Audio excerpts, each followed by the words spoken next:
Olá, tudo bem? Eu sou a professora Cláudia, da disciplina de Química e Agronomia da Universidade Federal de Santa Maria.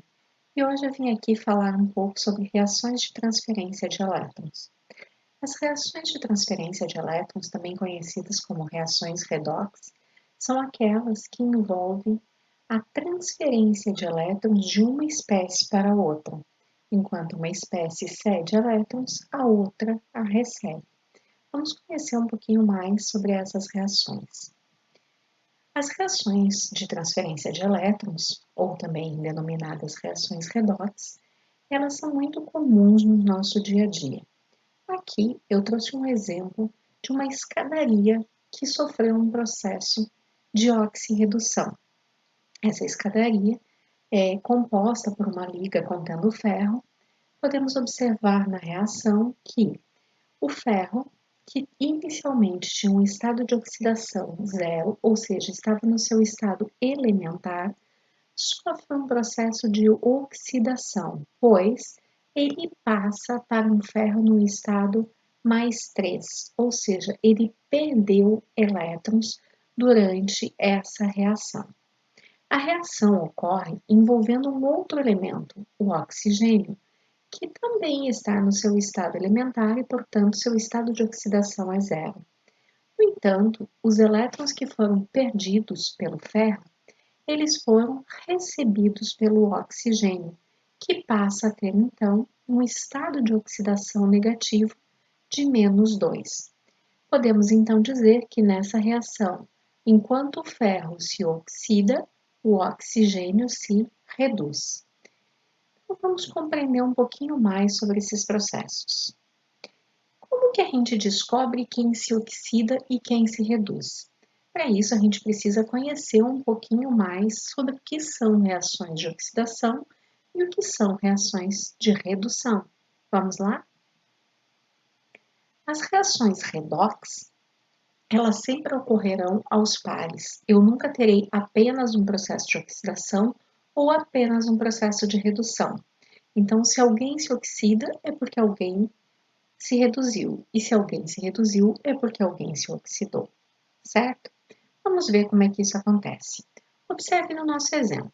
A substância A, tá, perde 2 elétrons e, portanto, passa a um estado A2+, ou seja, ela passa a adquirir uma carga positiva e isso é um indicativo de que ela perdeu elétrons, certo? Por outro lado, a substância B, que tinha carga positiva, recebe 2 elétrons e passa para B neutro, sem carga. Observe que, diferentemente da reação que eu dei de exemplo para o ferro, onde o ferro estava no estado elementar zero e que ele passava para um estado negativo, agora que a substância que se reduz passa de um estado 2+, para um estado de oxidação zero. Então, a dependência da carga, ela não é o único fator que vai nos indicar se a substância está oxidada ou se ela está reduzida. Ou seja, eu posso ter carga positiva e ter sofrido o processo de redução. Eu posso ter carga negativa e posso ter sofrido o processo de oxidação. O que vai depender é de um estado de oxidação antes e depois da reação. Nesse caso aqui, o que a gente percebe? Que A perde os 2 elétrons, esses elétrons são transferidos para a substância B.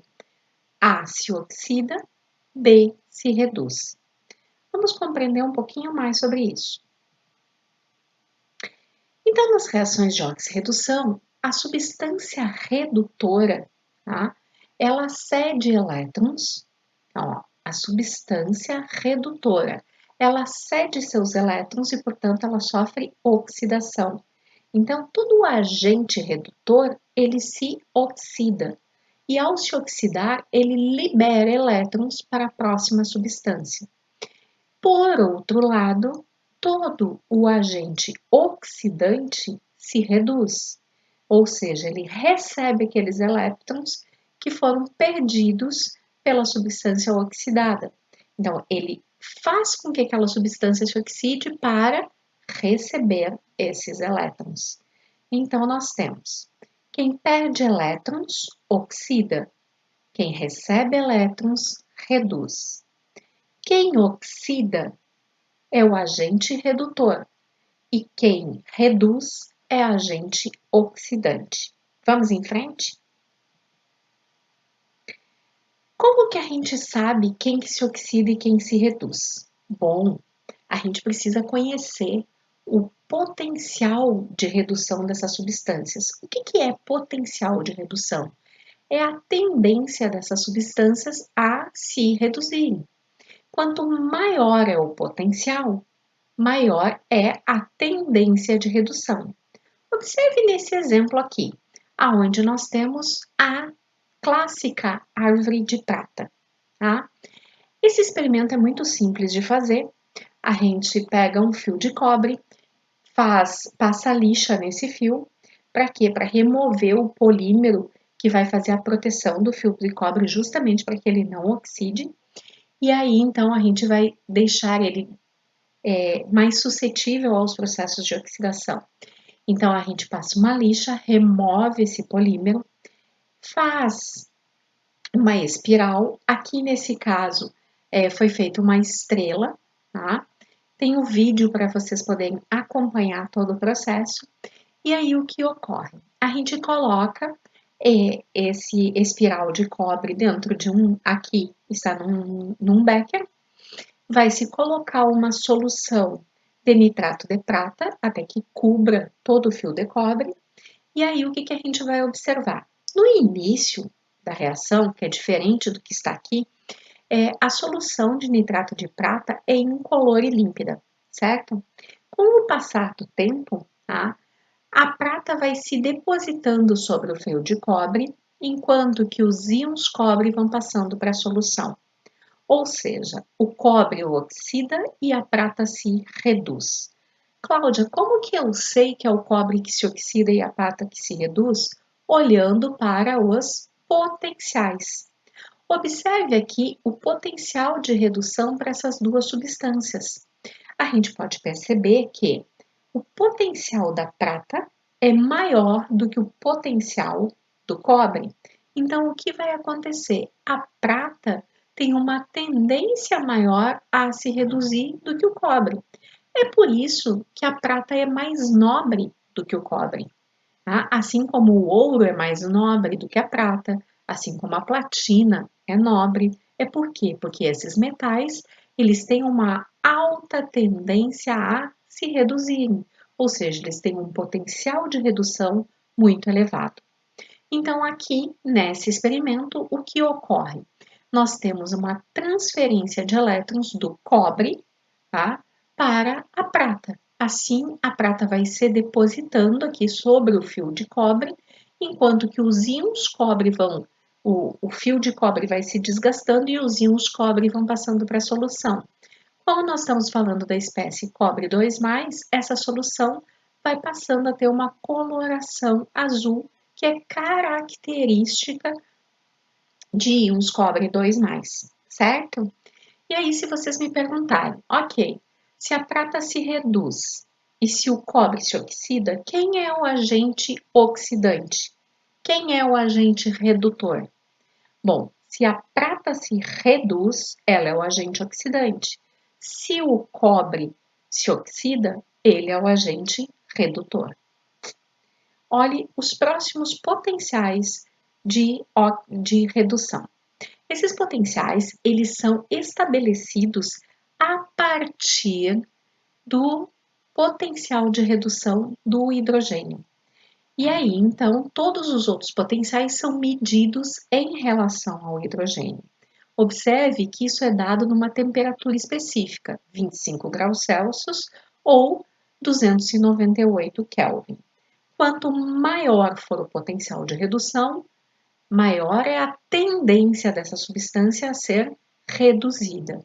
Quanto menor for o potencial de redução, menor é essa tendência a se reduzir. Portanto, se eu coloco um de alta tendência de redução e um de baixa tendência de redução, o de baixa tendência é aquele que vai ceder os elétrons e, portanto, vai se oxidar.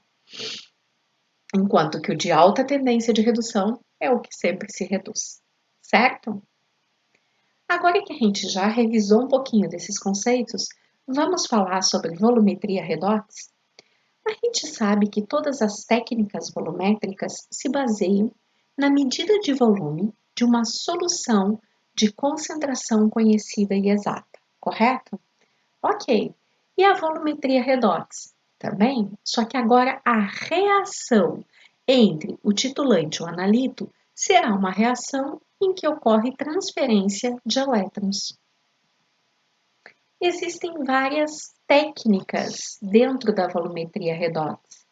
A dicromatometria, que é muito utilizada, por exemplo, para a determinação de carbono total no solo. A iodo e a iodimetria, que envolvem espécies de iodo em diferentes estados de oxidação, muito utilizada para determinar a quantidade de vitamina C ou ainda para acompanhar a maturação de frutos. A seriometria, que é utilizada para determinação de ferro. E aqui nós vamos dar um destaque para a permanganometria, que é a técnica que nós vamos trabalhar dentro da volumetria redox. A permanganometria é uma técnica que vai envolver o permanganato de potássio, a KMnO4. Vamos lá? Essa técnica, portanto, ela utiliza o permanganato como agente titulante. Uma das vantagens dessa técnica é que ela não requer indicador. Como assim não requer indicador? Então, nós vamos fazer uma medida que não seja visual? Não. O que ocorre? O permanganato de potássio, ele contém o íon manganês mais 7. Esse íon tem uma coloração violeta intensa. E aí, o que ocorre? Como esse íon possui uma coloração muito intensa, a gente precisa de uma pequena quantidade dessa solução para fazer com que a solução passe a ter coloração. Sim, Cláudia, mas e como que eu vou saber que horas? Bom, o que vai acontecer durante a reação? Enquanto eu tenho analito no meio reacional, ou seja, aquela espécie que eu quero determinar, o permanganato de potássio reage com o analito e, portanto, ele se transforma de manganês mais 7 para manganês mais 2. Então, o que vai acontecer? O manganês mais 2 é incolor, o manganês mais 7 é violeta intenso. Então, toda vez que ele cai lá no Erlenmeyer e reage com o analito, ele passa a ser incolor. Só que quando o analito se esgota no meio reacional, ou seja, quando a reação já se completou e eu não tenho mais analito disponível, a primeira gota de permanganato que cair na solução, ela vai fazer com que essa solução adquira uma coloração e, portanto, é dispensável o uso de um indicador visual. Bom, temos um porém. O meio reacional deve ser fortemente ácido. Por quê? Porque o manganês ele pode passar para o estado de manganês mais 4 e a gente não quer que isso ocorra. Por quê? Porque nas reações que envolvem as titulações volumétricas, elas exigem que as reações elas tenham uma única estequiometria. Então, ele não pode uma hora passar para manganês 2+, e outra hora passar para manganês 4+. Ele tem que manter uma estequiometria fixa. E aí, então, esse manganês 4+, que a gente não quer que ocorra, ele tem uma coloração marrom intensa, tá?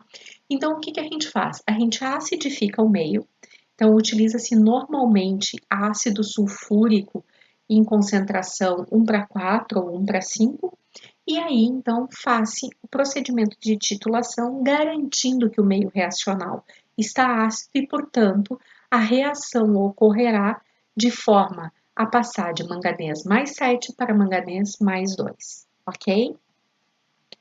Bom, padronização do permanganato de potássio. O permanganato de potássio, apesar de ele ser um excelente agente titulante, ele não é uma solução de concentração exata. E agora? Bom, a gente procede à padronização dessa substância. Para padronizar o permanganato de potássio, é comum que a gente faça o uso ou do ácido oxálico ou do oxalato de sódio. Então, vamos ver a reação que ocorre entre o permanganato de potássio e o ácido oxálico. A reação aqui, ela está não balanceada. O que é isso? Que a gente não definiu os coeficientes estequiométricos dessa reação. Então, o que vai acontecer? O permanganato de potássio reage com ácido oxálico em meio ácido, e vai formar as espécies potássio+, manganês 2, dióxido de carbono e água. Então, para que a gente possa entender esse processo, a gente precisa balancear essa equação. Por quê? Porque eu tenho que saber, na análise volumétrica, a estequiometria dessa reação. Então, como que a gente faz? Primeiro passo para eu fazer o balanceamento dessa reação é identificar o número de oxidação de cada um dos elementos nessa reação. Então, eu vou iniciar pela espécie mais simples que nós temos aqui, tá? Que é a água. Então, se a gente observar aqui, o oxigênio, ele vai ter uma tendência de receber 2 elétrons, tá? Tirando o caso dos superóxidos e dos peróxidos, ok? Mas, aqui nesse caso, ele é um oxigênio -2. Isso é quase que fixo, tirando os superóxidos e os peróxidos. A gente sabe que o hidrogênio, apesar de ele não fazer parte do grupo 1A da tabela periódica, ele tem configuração eletrônica 1s1, certo? Então, ele tem uma tendência a perder um elétron. Então, eu tenho 2 átomos aqui de hidrogênio e, portanto, 2 vezes mais 1 fica mais 2, certo? Vamos agora para cá. Vamos de novo. O oxigênio tem a tendência a ser -2. -2, só que eu tenho 2 átomos de oxigênio. Então, -2 vezes 2, eu passo a ter -4. A molécula tem carga? Não. Então, o carbono aqui tem que ser +4 para equilibrar essa carga -4, certo? Bom, o manganês já foi dado que ele passa para manganês +2. O potássio já foi dado que ele é potássio +1. Da mesma forma que ele é potássio +1 aqui, ele é potássio +1 aqui, certo? O hidrogênio a gente já tinha visto, né? Aqui, quando a gente comentou da molécula de água, ele tem carga +1, certo? E aí, então, ficaram essas duas substâncias para a gente estabelecer o estado de oxidação ou o número de oxidação de cada uma das espécies. Vou começar aqui com o ácido oxálico. A gente sabe que cada oxigênio é -2 vezes 4 -8, certo?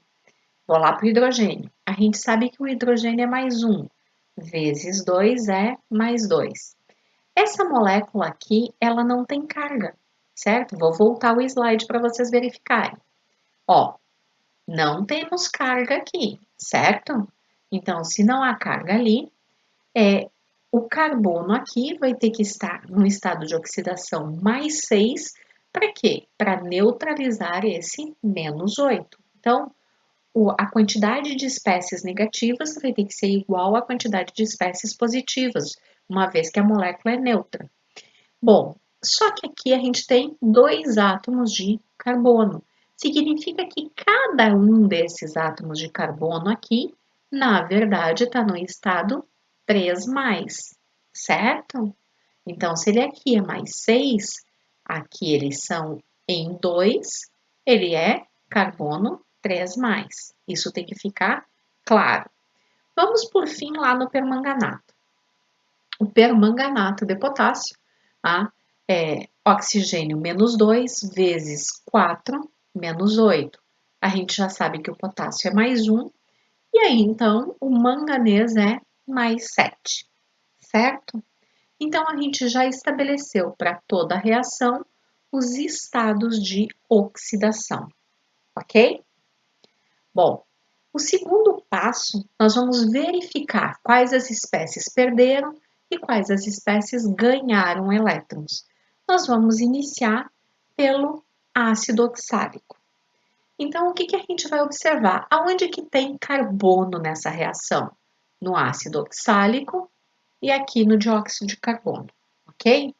A gente sabe que o estado de oxidação no dióxido de carbono é mais 4 e a gente sabe que aqui a gente tinha 2 átomos de carbono, sendo que cada um deles era mais 3. Então, de mais 3 para mais 4, ele está ficando mais positivo, não tá? Se ele está ficando positivo é porque ele está perdendo elétrons, ok? O elétron tem carga negativa, então se ele perde elétrons, ele se torna mais positivo. Quantos elétrons cada átomo de carbono está perdendo? Um elétron, ok? Então, cada carbono perde um elétron, só que nós temos 2 átomos de carbono e, portanto, 2 elétrons. Então, do ácido oxálico para o dióxido de carbono, nós temos a perda de 2 elétrons. Ou se alguém perdeu elétrons, alguém tem que ter recebido, tá? Vamos ver como é que isso acontece. Segundo passo, então, vamos lá. Identificar agora quem ganhou elétrons. Bom, o manganês passa de um estado mais 7 para um estado mais 2. Ou seja, ele está ficando menos positivo, concordam comigo? Ele era mais 7 e passa para mais 2. Isso significa que ele está ganhando elétrons, porque a carga positiva dele está diminuindo. Então, quantos elétrons o manganês ganhou? A gente só tem um manganês aqui e um manganês aqui.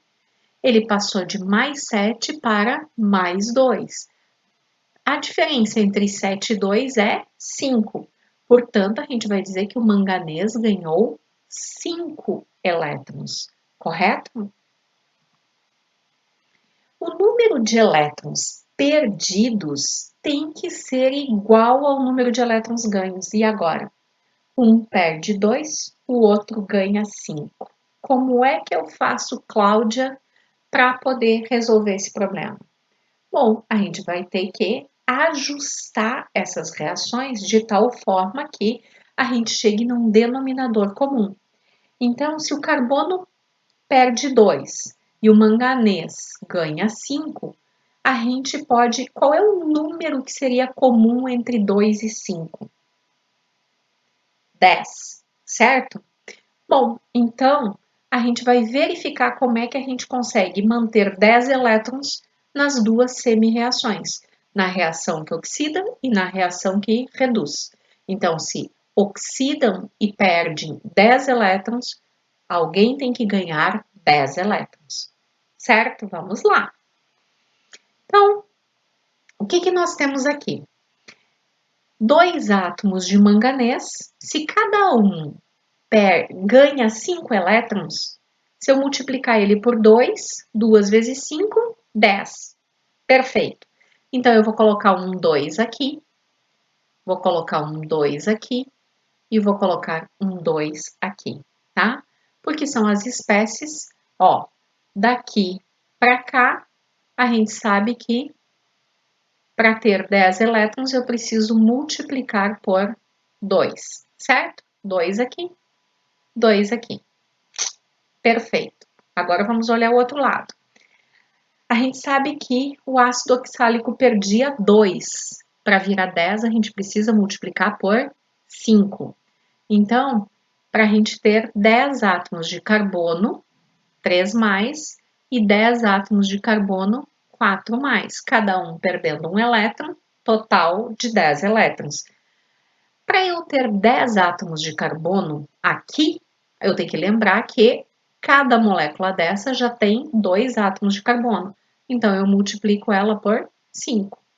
E aqui, eu não tenho 2, eu só tenho um carbono, eu multiplico por 10, certo? Então, agora, nós temos 10 elétrons perdidos e 10 elétrons recebidos. Então, nós fechamos o número de elétrons para ambos os lados. Como é que fica a nossa reação? Vamos lá. 2 de permanganato, mais 5 de ácido oxálico, mais 2 de potássio, mais 2 de manganês, mais 10 de dióxido de carbono. Cláudia, por que tu não falou do meio ácido e nem da água? Porque a gente ainda não fez o balanceamento dessas espécies, né? Mas eu posso dizer, ó, 2 vezes o potássio sai 2 vezes o potássio. 2 vezes o manganês sai 2 vezes o manganês, certo? Posso falar do oxigênio? Porque tem oxigênio aqui, eu não estou computando. Posso falar de hidrogênio? Não, porque tem hidrogênio aqui, eu não estou computando. Então, nós temos um outro passo. Vamos lá? Bom, agora nós vamos balancear o número de átomos de oxigênio. Então, vamos somar. 2 vezes 4, o permanganato fornece 8 átomos de oxigênio. 5 vezes 4, o ácido oxálico nos fornece 20 átomos de oxigênio. Vamos para o outro lado, para os produtos. Não temos oxigênio aqui. 10 vezes 2, 20 átomos de oxigênio. 1, que é quando eu não coloco nada, eu estou dizendo que tem 1. Tenho 1 átomo de oxigênio aqui. 20 mais 8 dá 28 átomos de oxigênio nos reagentes. O número de átomos nos reagentes tem que ser sempre igual ao número de átomos lá nos produtos. Se eu agora tenho 20 aqui e eu já ajustei essas, o que eu faço? Eu multiplico a molécula de água por 8. Para quê? Para eu passar a ter 28 átomos de oxigênio, certo? Vamos lá. Então, agora eu vou ter que balancear os hidrogênios. Então, olha, eu coloquei o 8 aqui, certo? Então, vamos para a gente balancear agora, para finalizar o balanceamento, eu só preciso descobrir a questão dos hidrogênios. Vamos lá? 5 vezes 2, tenho 10. Aqui eu tenho 1, certo? 8 vezes 2, eu tenho 16 átomos de hidrogênio. 16 e aqui eu tenho 10, então eu preciso multiplicar esse que nós não ajustamos ainda por 6. E aí, então, nós passaremos a ter 16 átomos de hidrogênio dos dois lados da reação. A reação balanceada, então, passa a ser esta. Observe, 2 potássios entrando, 2 potássios saindo. 2 manganês entrando, 2 manganês saindo. 5 vezes 2, 10 carbonos entrando, 10 carbonos saindo. Vamos lá, 2 vezes 4, 8. 5 vezes 4, 20, 28. 10 vezes 2, 20. 8 vezes 1, 8. 28 átomos de carbono nos reagentes, desculpa, de oxigênio nos reagentes, 28 átomos de oxigênio nos produtos. 5 vezes 2, 10, mais 6, 16 átomos de hidrogênio nos reagentes. 8 vezes 2, 16. 16 átomos de hidrogênio nos produtos. Então, a reação está balanceada. Cláudia, eu vou precisar balancear essa reação? Sim, vai precisar balancear essa reação toda vez que for fazer uma análise volumétrica, certo? E aí, como que a gente calcula a concentração? Imagina que eu titulei, certo? Para isso, então, a gente precisa dos dados de um experimento hipotético. Então, nós vamos fazer o cálculo aqui. Vamos partir, tá, do pressuposto que nós temos uma reação de permanganato que a gente não conhece a concentração e a gente, porque como eu disse antes para vocês, ele precisa ser padronizado e é nesse processo de padronização que a gente vai descobrir essa concentração real. Então, A gente não conhece ainda a concentração do permanganato, mas que a gente gastou 8 ml de permanganato. Para titular, 10 ml de ácido oxálico, tá? De uma concentração 0,1 mol por litro, ok? Vamos ver. Bom, 0,1 mol por litro significa que eu tenho 0,1 mol em 1.000 mililitros. Quantos mililitros de ácido oxálico, aqui nessas condições hipotéticas do experimento, foi fornecido para vocês? 10 mililitros. Então, eu sei que tem 0,1 mol a cada litro. E em 10 mililitros, quantos mols nós vamos ter? Uma vez que eu determino essa quantidade de número de mols, eu vou para o segundo passo, que é considerar a estequiometria da reação. Até agora, todas as reações que nós fizemos o cálculo, elas tinham uma estequiometria 1 para 1. Agora, a estequiometria não é mais 1 para 1. Vamos voltar para nós verificar?